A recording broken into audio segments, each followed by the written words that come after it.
안녕하세요. 30대 초반 대구에 살고 있는 여성입니다. 저는 아직 결혼은 안 했고 식구들과 의지해서 오순도순 잘 살고 있어요. 제가 집에서 일을 하고 있는 사람인데 오랜만에 아침에 외출을 했다가 문득 하늘이 너무 맑은 걸 봤는데요. 기분도 좋아지고 무엇보다 보고 싶은 사람이 생각이 나 하루 종일 마음이 묵직하더라고요. 잠깐의 외출로 생각난 그리운 사람이 제 머릿속을 떠나지 않아 글로 추억해 보려 합니다. 제 말도 안 되는 사연 한번 들어보고 가주세요. 저는 어릴 적 부모를 잃고 8살 차이 나는 언니와 함께 친척 집에서 컸어요. 친척들은 부모 없는 저희를 불쌍하게 봐주어 걷어주었고, 저랑 언니는 부모님이 왜 돌아가셨는지 알지도 못한 채 그렇게 성인이 되었습니다. 부모님이 돌아가신 건 저희가 굳이 묻지 않기도 했어요. 모두가 알아봤자 슬프기만 할 거잖아요. 그렇게 친부모님은 우리 기억에서 거의 잊혔고, 저희가 효도를 해야 할 분들은 우리를 자식처럼 키워주신 이모와 이모부였습니다. 이모랑 이모부는 자식이 없어서 우리를 더 좋아해줬어요.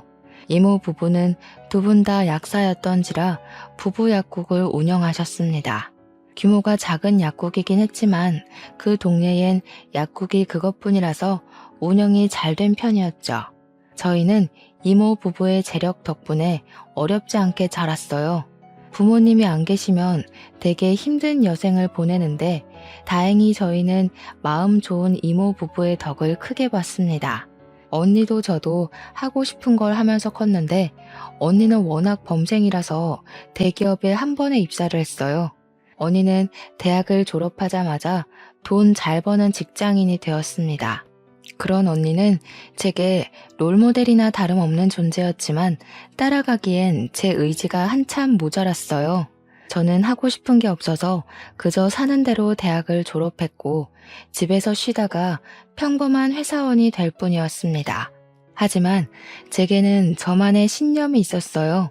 직장이 중요한 게 아니라 직장에서 번 돈으로 내 취미 생활을 하는 것에 더 중점 두고 싶었기에 크게 직업엔 관심 없는 편이었죠. 사실 언니도 돈 버는 것에 목적이 있어서 대기업을 목표로 들어간 겁니다. 언니가 되고 싶었던 건 돈을 많이 버는 사람이 되는 거였거든요. 그러니 어쩌면 우리 자매는 꿈보단 각자의 현실을 쫓는 사람이었다고 보는 게 맞을 듯 하네요. 언니 얘기를 더 해보자면 언니는 공부쟁이에다가 자기가 원하는 목표면 반드시 도달하려 피땀 흘리는 노력파였어요. 그래서 저는 솔직히 언니가 결혼 안 하고 자기 투자에만 욕심내며 살 줄 알았습니다. 저희는 각자 직장으로 통근을 하고 있었는데 정말 평소와 다름없던 어느 날 언니가 결혼을 하겠다고 발표를 하더라고요. 그날 저 진짜 많이 놀랐습니다.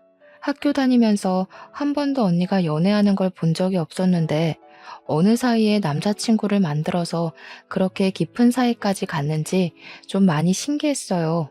공부 괴물인 줄만 알았는데 언니도 사랑에 움직이는 사람이구나 싶어 인간미도 느꼈죠. 이모랑 이모부도 마찬가지였습니다. 사람답게 사는 저와 달리 항상 제 할 일 아니면 잘 웃지도 않던 언니가 결혼을 한다니 아주 관심 있게 눈을 빛내셨어요. 언니한테 조심스럽게 형부될 사람에 대해서 질문을 했죠. 사업하는 사람이야. 친구 소개로 만났어. 만난 지는 3년 됐고 그동안 말 못했던 건 관계가 확실해지면 알리고 싶어서 굳이 말할 필요를 못 느꼈던 거야. 사업을 하는 친구라고? 그렇구나. 근데 사업하는 사람은 좀 불안정하지 않을까? 같은 직장 다니는 동료에는 괜찮은 사람이 없었어? 이모 부부는 형부가 사업하는 남자라는 소리에 살짝 실망하는 기색을 보였습니다. 어른이고 부모라면 사업이란 게 안정적이지 않으니 걱정을 할 수도 있는 부분이었죠. 이모는 제법 더 조심스럽게 언니에게 걱정을 했지만 언니는 형부의 능력을 이미 만나는 기간 동안 확인을 해왔고 충분히 인정한다면서 확고한 마음을 내비쳤어요. 그래서 저희 식구는 더 이상 별다른 말을 못했죠. 언니는 워낙 똑부러지고 혼자서 잘하고 잘 사는 사람이기 때문에 결혼도 잘할 거라 우리 식구들은 그렇게 생각했습니다. 언니의 안목까지 믿었던 거죠. 그러나 똑부러진 언니도 실수를 할 수 있는 사람이라는 걸 이번 경험을 통해 알았어요. 아직도 그날의 언니만 생각하면 마음이 찡하게 울립니다. 저희 식구 앞에서 처음으로 환하게 웃으며 행복하게 집을 떠났던 언니는 결혼 생활을 시작한 지 불과 2년 만에 싸늘한 주검이 되어 우리 곁으로 돌아왔어요. 영안실에서 언니를 마지막으로 본 그때의 모습이 또 한 번 제 뇌리를 지나가네요. 당시 형부한테서 언니가 스스로 극단적인 선택을 했다는 소식만 전달받고는 아무런 앞뒤 상황 전혀 모른 채 장례식장으로 달려갔었습니다. 심장이 너무 빨리 뛰었고 장례식 입구를 보자마자 눈물이 터져 나왔어요. 이미 장례식 문턱을 넘어가면서도 저는 사실이 아니길 바랐습니다. 하지만 믿을 수 없게도 형부가 기다리고 있는 빈소에는 언니의 영정사진이 세워져 있었어요. 너무 놀란 저는 발걸음을 뗄 수가 없었습니다. 이미 울면서 뛰어오느라 눈이 다 부었는데 그 자리에서 또 한 번 눈물을 터뜨리며 입을 틀어 막았었네요. 오랜만에 보는 언니 얼굴을 이렇게 영정사진으로 마주하게 될 줄은 몰랐습니다. 이모는 언니를 보자마자 주저앉아 오열을 했어요. 이모부도 넋놓고 눈물을 보이면서 이모를 부축했습니다. 이모가 언니 사진 앞에서 언니 이름을 부르짖으며 바닥을 길 때 그 옆에서 사돈 식구들은 아무 말도 하지 못하고 그저 침묵만 유지하고 있었어요. 그때 비통하게 통곡을 하던 이모는 눈물이 곧 분노가 되어 이모부를 뿌리치고 자리에서 일어났어요. 다짜고짜 형부에게 달려들어 멱살을 잡았습니다.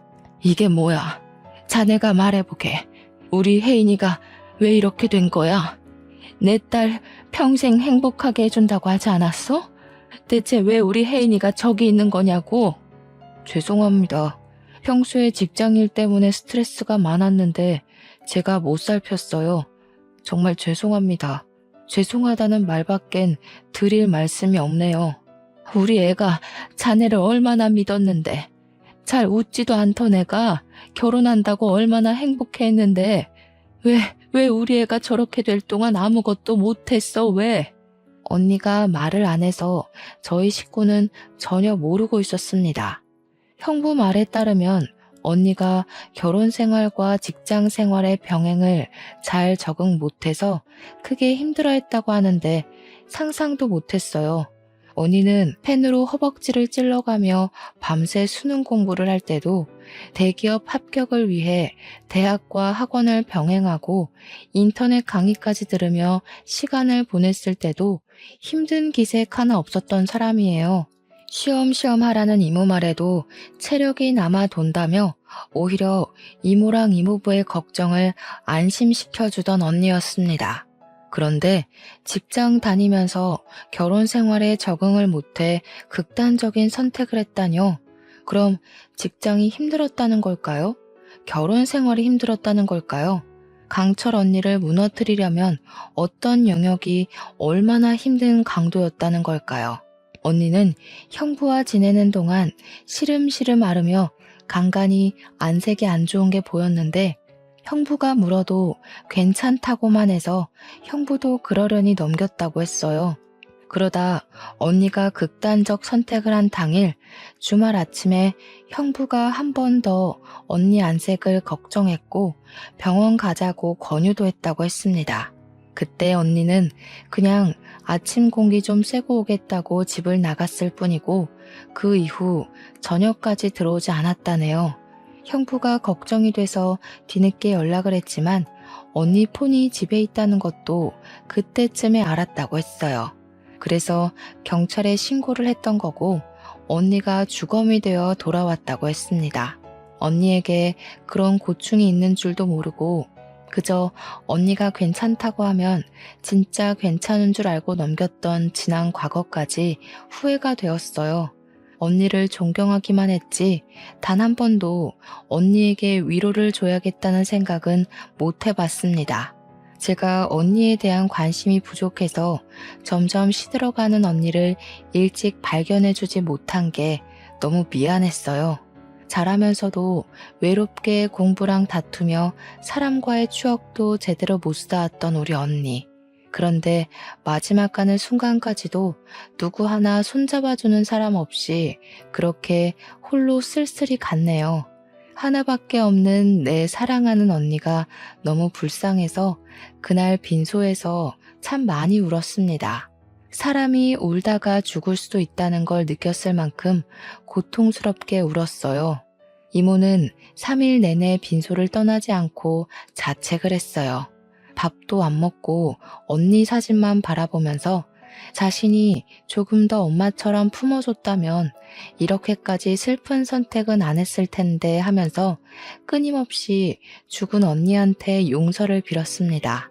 발인식이 오기까지 너무 짧은 시간이었어요. 사돈 어른들도 우리에게 면목이 없다면서 언니를 못 지켜줘서 미안하다고 하더군요. 올바른 애였으니까 좋은 곳에 갔을 거예요. 혜인이가 좀 똑똑한 아이입니까? 아마 그곳에 가서도 똑부러지게 잘 지내고 있을 거니 너무 자책은 하지 마셔요. 고맙습니다. 제가 너무 속상한 마음에 실언을 많이 했던 것 같은데 너그러운 마음으로 용서해 주세요. 그동안 우리의 좋게 봐주셨던 은혜 잊지 않을게요. 사돈 어른은 우리에게 언니 조의금이니까 자기네들은 손대지 않겠다고 선의를 베풀어 줬습니다.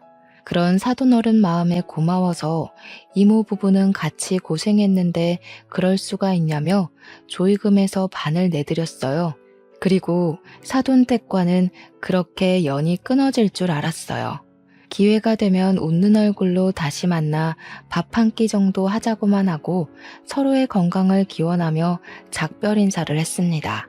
근데 언니가 죽고 일주일도 안 돼서 저희는 조금 당황스러운 사실을 직면하게 되었어요. 전혀 몰랐는데 언니 밑으로 빚이 수억이나 딸려 있다는 걸 알았습니다. 이모 부부도 너무 놀라서 이게 정말 언니 앞에 있는 빚이 맞는지 몇 번이나 확인을 했어요. 여보, 우리 혜인이가 이럴 애가 아닌데 어떻게 된 거지? 이렇게 무턱대고 돈을 빚낼 애가 아닌데 무슨 일 있었던 거 아닐까? 이상하긴 하다. 우리가 주는 용돈도 교재 사는 거 아니면 손도 안 대던 앤데 박서방은 뭐 아는 게 있으려나? 많이 이상했습니다. 이모 말대로 언니는 절대 빚을 낼 사람이 아니에요. 근데 대체 뭐가 아쉬워서 이렇게나 큰 돈을 빚냈던 걸까?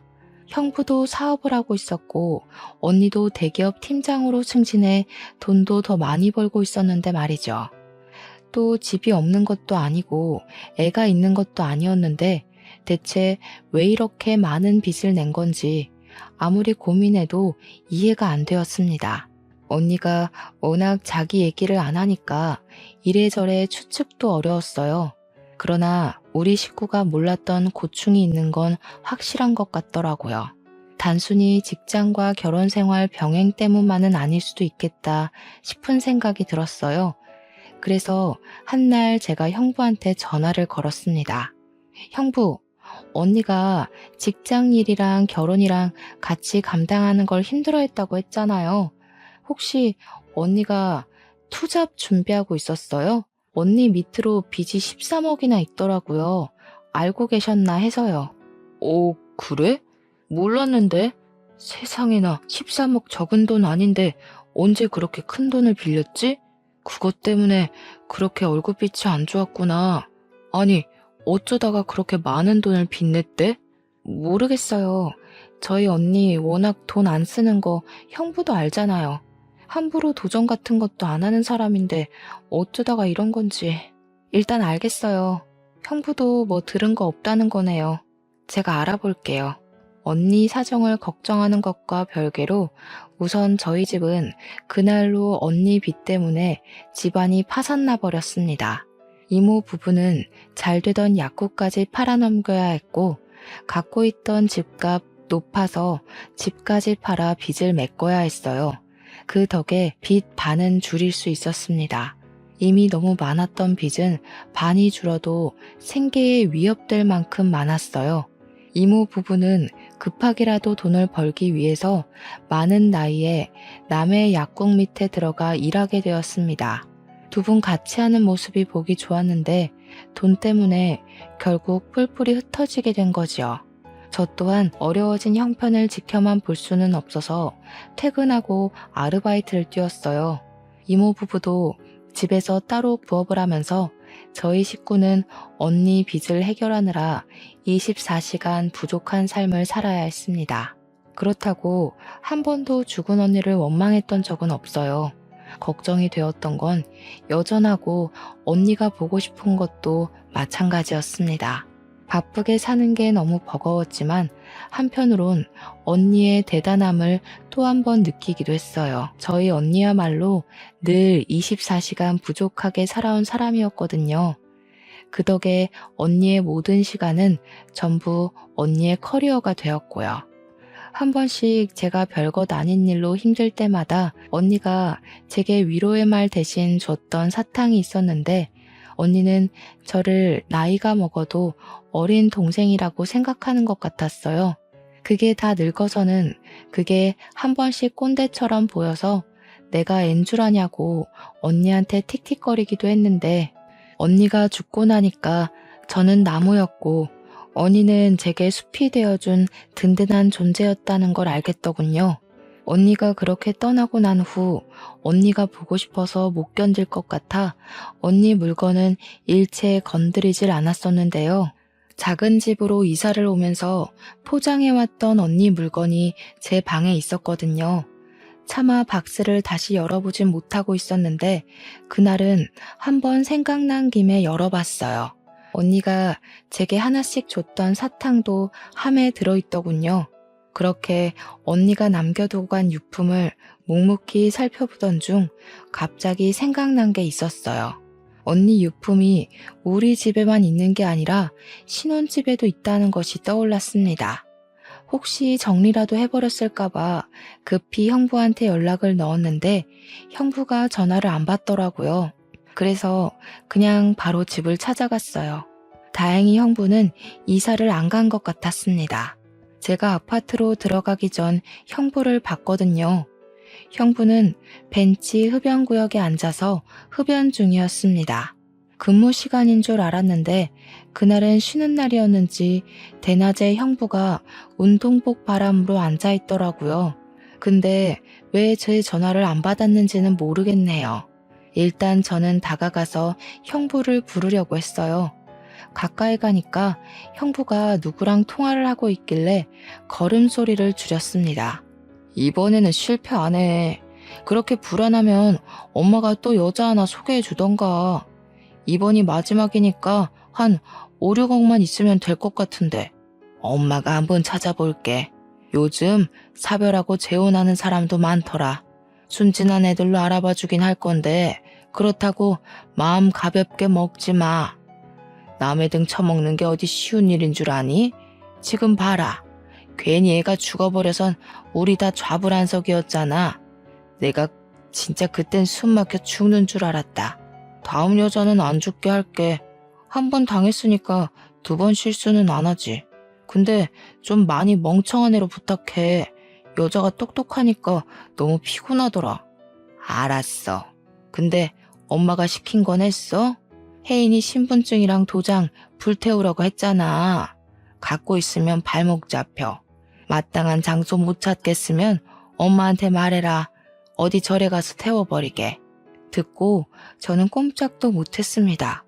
대체 이게 무슨 소리일까 생각 많이 했어요. 하지만 도통 제 상식으론 당장 결론 내릴 수 있을 만한 발언들이 아니었습니다. 저는 결국 형부에게 달려들려다 말고 급히 숨어버렸어요. 그렇게 통화는 그냥 그대로 끝이 났는데 제가 나무 뒤에 숨는 바람에 형부가 혼잣말로 중얼거리는 것까지 듣고 말았는데요. 아, 겁나 똑똑한 년. 나 난감하게 만들려고 머리 많이 썼네. 아니지, 멍청한 건가? 지네 가족 거짓골로 할 것까진 생각 못한 거 보면. 형부는 혼자 낄낄대더니 담배를 끄고 다시 집으로 올라갔습니다. 이전에도 언니 죽음에 뭔가 의문이 있다고 생각은 했으나 알아내지 못했었어요.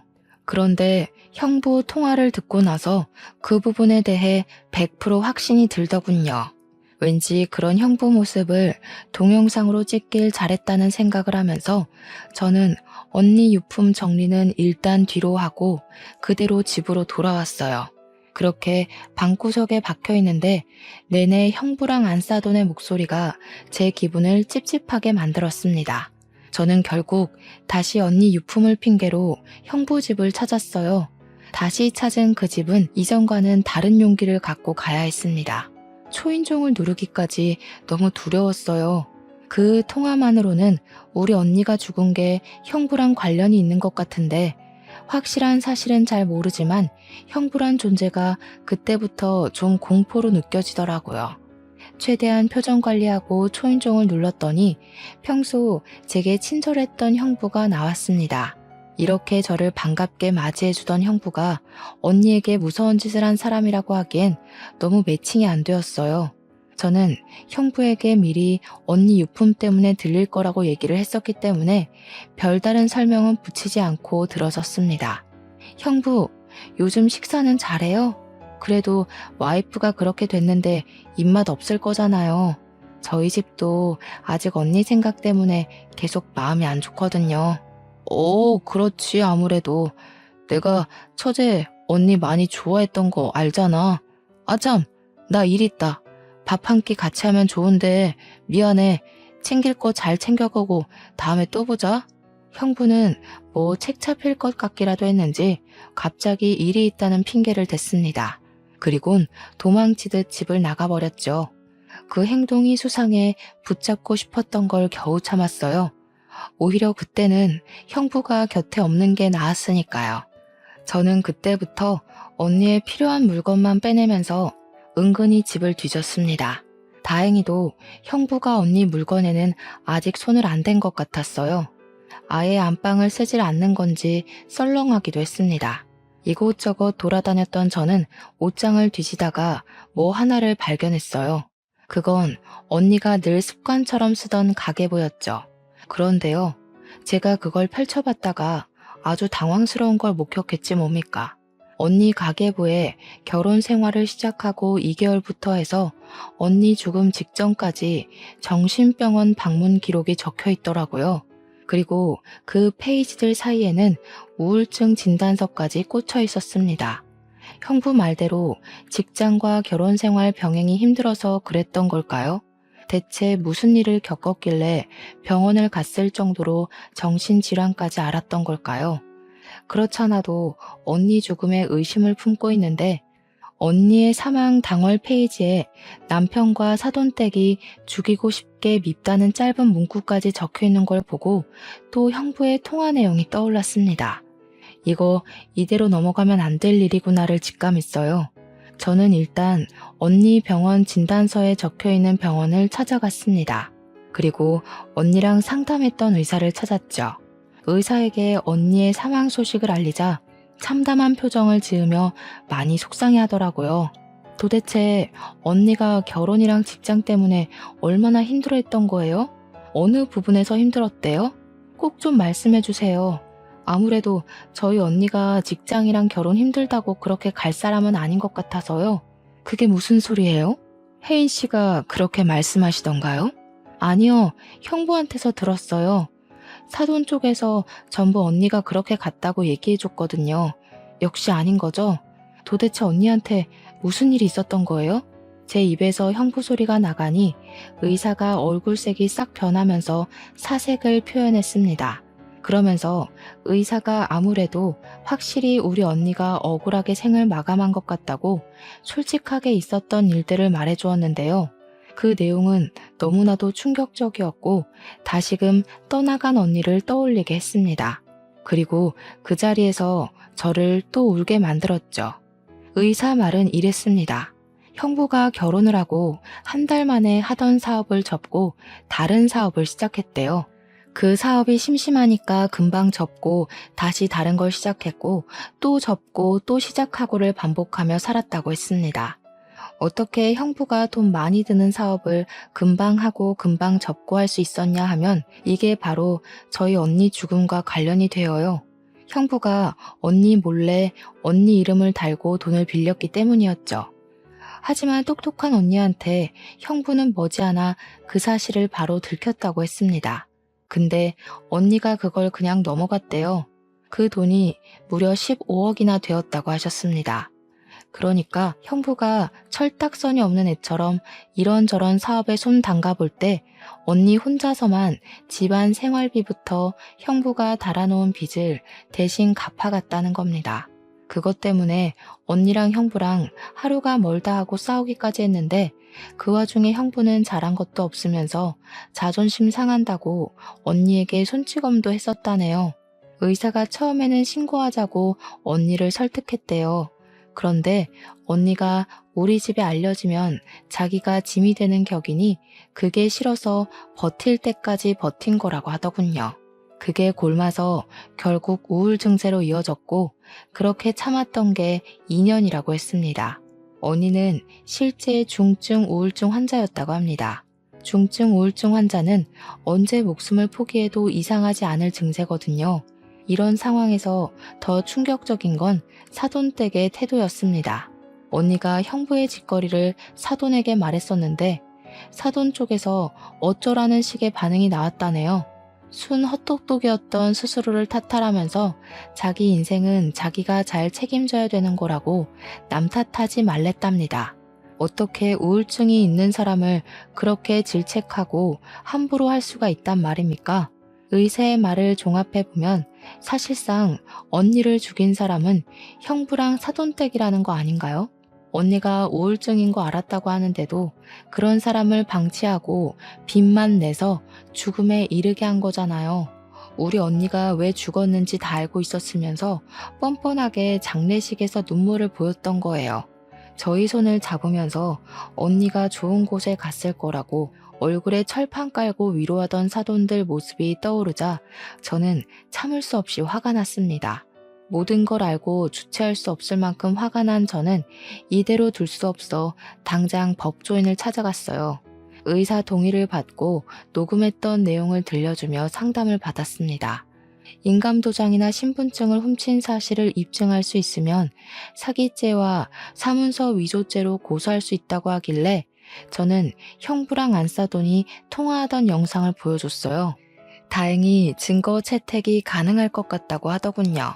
그리고 저는 이 사실을 이모 부부에게 전달했어요. 이모 부부도 저처럼 꽤나 충격 먹으면서 머리 끝까지 화를 냈고 불쌍한 우리 언니가 생각나 눈물을 보였습니다. 내가 이놈들 싹 다 죽여놓을 거야. 어떻게 사람이 그렇게까지 버러지 같을 수가 있어? 그래놓고 우리 딸 조의금까지 받아가? 우리 혜인이 어떡하니? 불쌍해서 어떡해? 내가 정말 그놈들 머리털을 싹 다 뽑아버려야지. 우리 딸 억울하게 간 만큼 똑같이 울게 만들 거야. 지옥이 뭔지 내가 보여줘야겠어. 그렇게 저희는 무작정 사돈 어른이 일하고 있다는 부부 심리 상담센터를 찾아갔어요. 직업도 참 그 사람들한테 안 어울리는 옷이 아닙니까? 우리 언니를 죽게 하고 자기 아들과 사별시켜 놓은 사람들이 부부들을 대상으로 상담을 한다는 게 웃기잖아요. 여길 찾은 고객들은 여기 상담사들이 살인자인 줄도 모를 텐데 한시라도 당장 제가 알려주고 싶었어요. 그런데 더 어이없는 건 뭔 줄 아시나요? 처음 언니가 결혼 약속만 했을 때 제가 언니 따라 사돈 만나러 가는 길에 이 센터를 와본 적이 있었거든요. 그때는 딱 봐도 운영하기 힘든 만큼 센터 사정이 어려워 보였어요. 근데 다시 찾아간 센터는 그새 좋은 곳으로 이전을 하고 리모델링까지 했더라고요. 완전 TV에 나와도 될 만큼 고급지게 바뀐 거 아니겠어요? 남의 집 초상 내놓고 자기네들은 기다렸다는 듯이 살림을 피다니 너무 안 봐도 비디오인 수준이었습니다. 사돈댁이 원래 우리 집보다 형편 안 좋았거든요. 저희는 약국하던 집안이라 부유했으나 형부네는 형부가 사업을 한다고 했는데도 저희보다 어려웠어요. 형부 집안 배경은 기본적으로 평민보다 못한 수준밖에 안 되었던 걸로 압니다. 그래서 사돈댁 센터는 인터넷에 검색도 안 될 만큼 팔이 날렸었거든요. 제가 그때 사돈 사업장이라고 알려주는 언니의 말을 듣고 잠깐 결혼을 고심해보라 슬쩍 말을 던져보기도 했는데요. 언니는 사람이 어디 돈뿐이냐고 적당히 살고 적당히 좋은 마음이면 그걸로 충분히 잘 살 수 있다길래 그때도 언니 의견에 지지만 했었죠. 지금 생각해보면 좀 더 고집해서 말려줄 걸 그랬습니다. 아니, 완전 진상을 부리면서 언니에게 매달렸을 걸 그랬어요. 어쨌든 그렇게나 쪼들렸던 사람이 갑자기 이렇게 사업을 일으킬 만한 돈이 어디 있었겠습니까? 더군다나 형부도 사업을 그 모양 그 꼴나고 있었잖아요. 사돈 어른들이 형부한테 돈을 받았을 리는 없고 당연히 돈 나올 곳은 한 곳밖에 없지 않겠어요? 바로 우리 언니겠죠. 우리 언니 목숨을 앗아간 돈으로 지네들 밥줄이나 키우고 있었다는 게 너무나 열이 받았어요. 그 사실까지 알고 그 센터를 찾아갔기 때문에 이모부는 센터의 번지르르한 입구를 보고 더 화가 났고 문 옆으로 세워진 화분을 전부 발길질에 깨트려 버렸습니다. 무작정 안으로 들어갔더니 직원이 바깥 소란을 알고 당황해서 무슨 일이냐고 저희를 막더군요. 살인미수죄 공모로 같이 조사받고 싶지 않으면 비키세요. 그리고 지금부터 그쪽들이 모시는 상사 수준이 어떤지 잘 보시고 하루빨리 이직하시는 게 좋으실 겁니다. 오늘부로 여기 문 닫을 거거든요. 저는 직원들을 뿌리치고 당장 사돈 어른들을 찾았습니다. 그마저도 제가 찾아 나서는 게 싫어서 당장 기어 나오라고 소리를 쳐버렸어요. 그러니 당연하게도 사돈 어른들이 상담하다 말고 튀어나오더라고요. 어머나 세상에, 혜인이 동생 아니니? 여기서 뭐 하는 거야? 다짜고짜 와서 민폐야? 뭐 하는 거긴요. 우리 언니 죽인 살인자 두 분한테 따지러 왔죠. 와, 너무 웃긴다. 지금 부부 상담해 주시는 거예요? 자격 있어요? 우리 언니랑 형부 사별시킨 사람들 아니세요? 아, 이분들도 다 사별시키려고요? 여기 부부 화합이 아니라 부부 사별이 목적인 곳인가 보죠? 뭐야? 갑자기 찾아와서 밑도 끝도 없이 무슨 행패야? 경찰에 신고하기 전에 당장 나가. 감히 누구를 모욕하려고? 안사돈은 얼굴이 시뻘개져서 제게 목청을 높였어요. 직원한테 당장 경찰에 신고하라고 지시하면서도 돈 주는 고객들을 지키고 싶었는지 상담실에 들어가 계시라고 억지 웃음을 짓더군요. 거기다 대고 제가 말해줬죠. 이 사람들의 진실을요. 다들 한시라도 빨리 도망치시는 게 좋을 거예요. 여기 이 상담사들이 얼마나 사람 심리로 장난을 쳤는지 저희 언니가 그거 못 견디고 불쌍하게 죽었거든요. 심리 상담사라서 심리적으로 사람 피말리는 짓 굉장히 잘하는 사람들이에요. 여기서 상담받았다간 부부끼리 서로 죽이네 마네 하시게 될 거니까 얼른 다른 데 알아보세요. 그러자 제 입을 다물게 만들고 싶었던 안사돈이 앞일 생각 못하고 제 뺨을 갈기면서 분위기가 더 심하게 산만해졌습니다. 지켜보고 있던 부부 고객들은 안사돈의 돌발 행동 때문에 이미 상담사로서의 신뢰를 잃고 말았어요. 그 와중에 안사돈은 아예 이미지를 놓아버리기로 마음먹은 건지 제게 막말을 내뱉기 시작했는데요. 뭐? 살인자? 근거 있니? 이렇게 개념 없이 덤벼들 거면 그만한 증거는 갖고 행패 부리는 거야? 어디 버르장머리 없게 두 눈 똑바로 뜨고 누명을 뒤집어 씌우려고 해? 네 언니 죽은 게 왜 우리 탓이니? 혼자 살기 싫다고 멋대로 죽은 언니한테 물어봐라.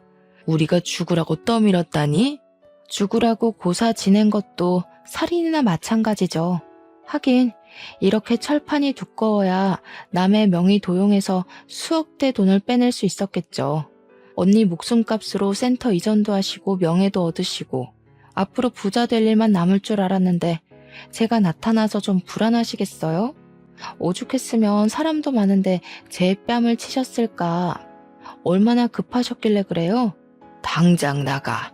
네 언니 눈깔도 꼴도 보기 싫어서 잘 죽었다 싶었는데 어디서 똑같은 눈깔을 달고 와가지고 내 피를 말려? 내 센터에서 나가라고. 안사돈의 대사는 저보단 듣는 고객들에게 더 충격을 주었던 것 같습니다. 자기 분에 못 이겨서 스스로 성질을 드러내는 꼴이라니 이렇게 나와주면 제 입장에선 고마웠죠. 그 옆에서 바깥사돈은 급히 고객들을 진정시키며 자기들이 억울한 입장이라고 얘기를 했어요. 그러면서 나중에 홈페이지에다 상세 사과문 올릴 테니 집으로 돌아가달라 부탁하고 있었습니다. 그러자 이모부는 역 같은 소리 제발 좀 그만하라고 바로 바깥사돈 멱살을 잡았어요. 감히 남의 집 귀한 딸 데려가선 시체로 돌려줘? 당신들이 그러고도 사람이야? 어떻게 사람을 죽여놓고 시치미를 뗄 수가 있어? 대체 우리가 뭘 했다고 이래요? 진짜 딸도 아니면서 오버하시네. 그 애가 왜 우리 때문에 죽어요? 쟤 혼자 나가서 죽은 거지. 말은 똑바로 해요. 사람들이 오해하잖아요. 선을 넘은 바깥사돈 말에 이모부는 결국 참지 못하고 주먹을 날렸습니다. 그걸 안사돈이 나서서 말리려고 하길래 이모랑 제가 안사돈을 붙잡았어요. 이모는 안사돈이 언니까지 죽게 한 걸로 모자라 제게도 손을 댄 것에 화가 나서 안사돈 머리채를 잡고 바닥에 넘어뜨렸어요. 당신들이 내 딸 앞으로 빚내고 죽음까지 몰았잖아. 당신들 먹고 살 궁리하느라 내 딸이 죽어가는데도 방치했잖아. 근데도 뭐가 잘못됐는지 몰라? 우리 애가 당신들 입으로 자백한 녹음 다 가지고 있는데? 그 자리에서 저는 바로 녹음을 틀어주었습니다. 그랬더니 사돈도 놀랐지만 누구보다 충격받은 부부 고객들 놀라서 당장 환불 요청하기 시작했어요. 그러면서 고객들은 사돈 어른들한테 쌍욕을 했고 그렇게 살지 말라며 경고를 때린 뒤 센터를 나갔습니다. 밖에서 센터 건물을 사진으로 대량 찍는 것 같던데 아무래도 SNS에 후기를 올리려고 하는 것 같았어요. 그때 정말 타이밍 기가 막히게도 룰루랄라 놀러온 형부가 센터를 들렀다가 내부 상황을 보고 당황하더군요. 저랑 저희 식구들을 보면서 순간 찔리는 게 있는지 바로 도주를 했습니다. 저 사람이 우리 언니한테 가장 큰 가해자였을 텐데 이대로 놓칠 수가 있나요? 저는 형부를 잡기 위해 곧장 쫓아갔어요. 그런데 역시 여자의 몸으로는 좀 역부족이더군요. 할 수 없이 바로 경찰에 신고를 했지만 경찰이 오는데 10분이나 걸리는 바람에 이미 도주한 형부는 당장 잡지 못했습니다. 하지만 저는 형부와 사돈 가족들을 전부 사기죄로 고소 진행부터 했어요. 신고 접수가 되자마자 당연히 수사가 진행되었고 다행히도 언니가 쓰던 가계부, 언니 명의의 통장, 그리고 그들이 태웠다고 발언했던 언니의 도장과 신분증이 전부 증거물과 증언이 되어서 경찰에게 제출되었어요.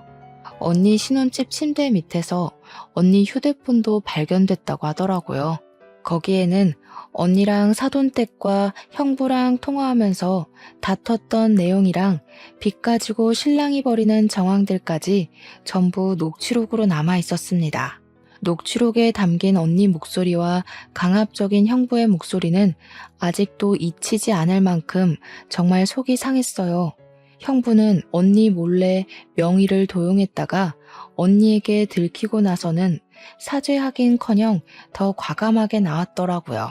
언니가 자신보다 체격이 작은 걸 이용해 대출을 강요했고 협박까지 했다는 걸 그 녹취록을 통해 알 수 있었습니다.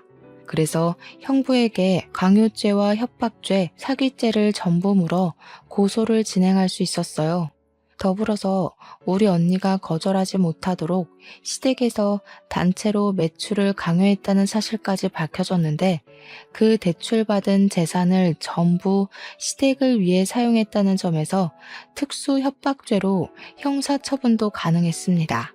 형부는 결국 징역 5년의 처벌을 받게 되었죠.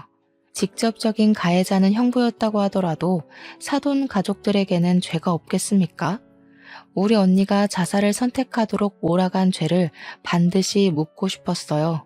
그래서 사기 공범죄로 형사 및 민사소송까지 진행했으나 언니가 시댁에 의해 대출 강요를 받았다는 직접적인 증거는 부족했습니다. 그래서 징역까지 안 되고 그저 200만 원의 벌금형으로 끝나고 말았죠.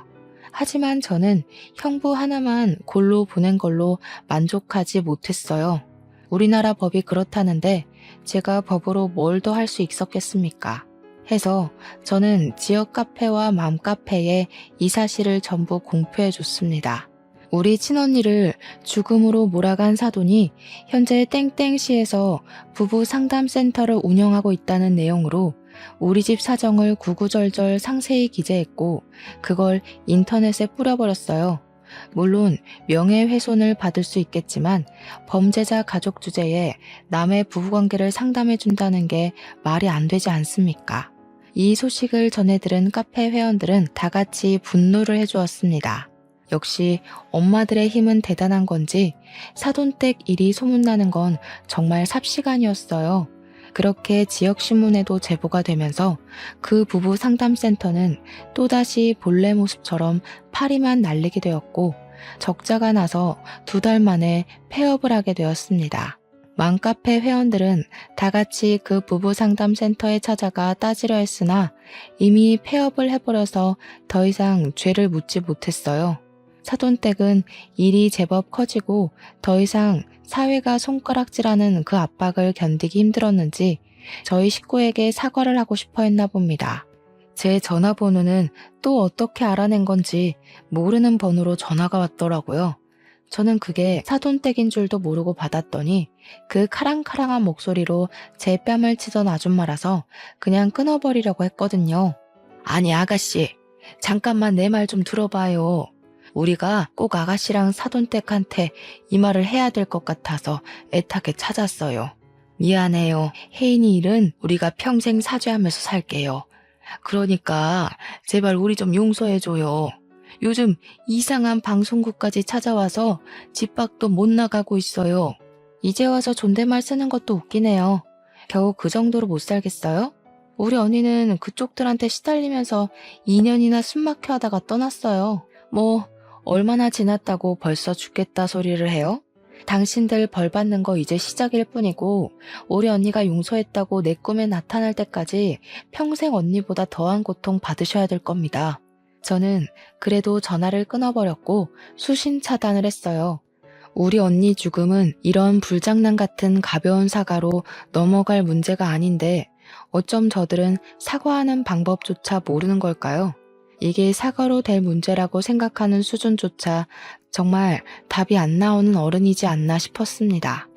저는 이렇게 파렴치한 인간들이 벌을 받게 만들긴 했지만 언니를 잃은 상실감은 여전히 채워지지 않더군요. 제가 언니에게 조금 더 관심을 가지고 살았다면 이런 일이 안 벌어졌을까 싶으면서 뒤늦은 후회만 오더라고요. 우울증에 정신과 약까지 복용했는데 동생인 제가 몰라준 게 얼마나 한심합니까? 이렇게 한 달이 건넌 가족관계에도 발등 찍힌 것이 너무 억울하고 서러운데 우리 언니는 제가 아팠던 것보다 더 아팠겠죠. 모든 것이 다 정리가 된 그날 가장 큰 공허를 느꼈네요. 끝장을 봐서 다행이다 싶으면서도 이대로 그들에게 준 벌이 끝나버린 것이 싫기도 하는 이중적인 마음도 들었고요. 그냥 문득 언니가 보고 싶어서 이랬다 저랬다 하는 것 같습니다. 하늘에서 언니가 저를 꼭 지켜보고 있었길 바래요. 언니 보고 싶은 마음 하나가 제게 이렇게 큰 용기가 되었다고 제 마음의 소리를 들었기를 꼭꼭 바랍니다. 그래도 세월이 약이라는 말이 거짓은 아닌가 보더라고요. 언니가 세상을 뜨고 9개월이 지난 현재 주말마다 이모랑 이모부랑 등산에 취미가 생겨서 다니고 있어요. 등산할 때 체력적으로 힘이 드니까 딴 생각을 안 해서 좋더라고요. 특히 산 정상에 올라가면 마치 제가 힘들었던 순간순간들이 결국 다 수억만 가지의 경험 중 하나일 뿐이라는 생각이 들어요. 그만큼 언니가 보고 싶은 그리움과 슬픔보다는 언니와 좋았던 추억이 제 마음에 더 크게 자리 잡는다는 거죠. 저도 언젠가는 언니가 있는 곳으로 갈 운명이잖아요. 나중에 저희 식구들도 전부 언니 곁으로 갈 거고 우린 또 만나게 될 텐데 뭘 그렇게 그리워했을까 싶더라고요. 그래서 산 정상만 올라가면 항상 갈피를 못 잡던 제 마음이 좀 진정이 되어서 좋습니다. 그건 이모랑 이모부도 마찬가지라고 하네요. 여러분들은 꼭 결혼한 형제자매가 있다면 옆에서 끊임없는 대화를 해줌으로써 우리 언니 같은 불상사가 일어나지 않도록 잘 대처했으면 해요. 속상하게도 가족의 소중함은 이들이 떠나야만 더 크게 느껴지지만 우리가 끊임없이 되새긴다면 충분히 후회되지 않게 표현할 수 있다고 생각합니다. 지금까지 제 사연 관심 있게 들어주셔서 감사합니다. 늘 행복하세요.